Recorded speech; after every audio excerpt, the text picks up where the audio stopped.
everyone, and welcome to The Explainer. I am so incredibly excited to have you here today because we're diving into something that affects literally all of us, but it is especially profound for wonderfully wired autistic individuals. We are talking all about navigating big feelings and meltdowns. And to really get a grip on this, we're going to follow the daily life of Sunny, along with their ever-helpful, glowing companion, Sparky. Together, they're going to help us map out the internal weather of our emotions. We'll look at how to forecast it, how to actually weather the storm, and most importantly, how to find the sunshine again. I absolutely love how this concept breaks things down, so let's just jump right in. Picture this, because it probably sounds super familiar. It's a totally peaceful morning in Sunny's kitchen. The sun is shining, everything's great, and then, suddenly, everything just stops. Sunny is staring down at a bowl, and the issue is simple, but it is monumental. It's the wrong cereal. Now, if you're just watching from the outside, you might think, well, that's a tiny change. But for Sunny, the hands start flapping, tears start welling up, and it feels like a massive Category 5 storm is brewing. Sparky floats down, glowing this really soft, gentle blue instead of their usual bright gold, and just says, I know. It's such a perfect reminder that sometimes it is literally just the smallest drop that makes the whole cup overflow. So what do we actually mean when we say big feelings?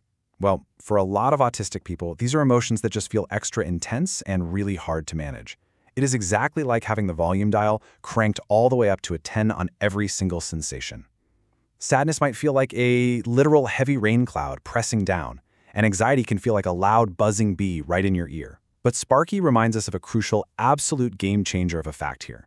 Big feelings are not dangerous, and they always pass, every single time. Honestly, just normalizing this intense internal weather system is the very first step to getting through it safely. Now here's the wild part. These feelings, they don't just hang out in your brain. They actively set up camp in your body. Notice what happens physically. When Sunny gets overwhelmed, their heart starts racing. Their hands feel like there's literal electricity shooting through them, and sometimes their tummy just physically hurts. You know, your body is incredibly smart. When you start feeling that tightness in your chest or that tingling, it isn't random. Your body is throwing up a flare, basically screaming, hey, it's time to stop what we're doing and listen. Okay, let's clear up a massive myth right now. A meltdown is not a flash flood of bad behavior. While a tantrum is usually about testing boundaries or looking for attention, a meltdown is an entirely different beast. Remember that cup we talked about? Imagine it filling with water, drop by drop, all single day. The noise in the hallway. Drop. The flickering lights. Drop. The wrong cereal. Drop. Eventually, water spills everywhere. That is a meltdown. It's a nervous system that has hit its absolute brick wall limit. It's not being naughty, it's simply a brain and a body that we're carrying way too much. If you're listening to this and you've ever had a meltdown, I want you to really, truly hear this. You are not bad. You are not broken. You were just carrying too much. There is zero shame in having an overflowing emotional cup. Your nervous system was just doing the absolute best it could under overwhelmingly intense circumstances. To make all these huge feelings a little less terrifying, Sparky actually projects this fun visual right onto the wall, puts on this hilarious cheesy TV announcer voice, and gives us the feeling weather forecast. And you can see how the emotions track chronologically. We kick off with heavy overwhelm moving in during the morning. By midday, we've got patches of worry buzzing around. But wait, check out the afternoon. A warm front of calm is rolling in, bringing sunny spells of joy by the evening. Seeing it mapped out like this actually makes Sunny laugh. Suddenly, the big, scary storm is just a pattern we can track. And that brings us to this absolutely perfect quote from Sparky. Feelings change exactly like the weather. I mean, no matter how pitch black the clouds get, no matter how loud the thunder is rumbling in your chest, no storm lasts forever. Every single time, without fail, the sun comes back. So whatever you're feeling right now, no matter how intense it is, it's gonna pass. Keeping that in mind is quite literally a superpower in your emotional toolkit. But hey, knowing the storm will pass doesn't mean we just stand out in the rain and get totally soaked, right? So what do we actually do in that midday worry and overwhelm peak? How do we find our calm when the lightning is flashing? Well, it's time to do some weather mitigation. Let's pull out our actionable emotional regulation tools. Let's build our Calm Down toolkit. Now, because everybody is wonderfully wired in their own unique way, your toolkit might look a little different than mine, but Sunny uses these 5 foundational steps to hit reset on the brain and body. Deep breathing, movement, sensory comfort, a safe space, and talking about it. These aren't just random suggestions. They're scientifically proven ways to tell your nervous system, hey, we're safe, you can turn the volume down now. Actually, let's just do the very first one together right now. Wherever you are, just get comfy for a second. We're going to do a quick 4-count breath. Ready? Breathe in, nice and slow. 2, 3, 4. Now hold it. 2, 3, 4. And let it out. 2, 3, 4. Did you feel that? Just that tiny little micro shift? That is literally your nervous system whispering, thank you. All right, once we've caught our breath, we move to the next tools. Movement is incredible because it physically shakes that storm energy right out of your system. Jumping, spinning around, running, it helps your body process all that extra adrenaline. And then there's sensory comfort.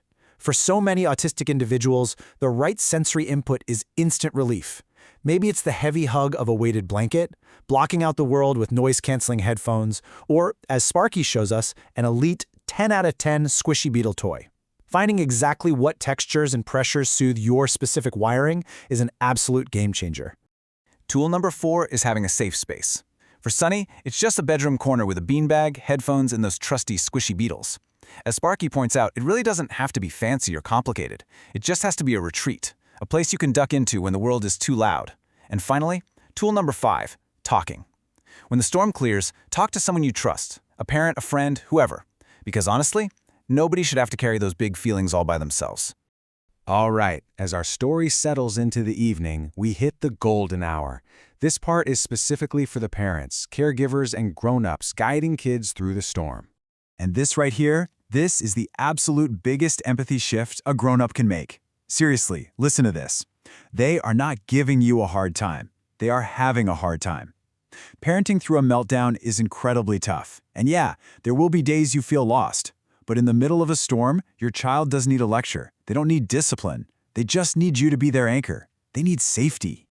So, how do you actually do that in the heat of the moment? First, stay calm. Your calm is contagious. But hey, so is your panic. You've got to take your own deep breath before you can help them. Second, do not try to reason or problem solve. The logic center of their brain, yeah, that's temporarily offline. Just stay present.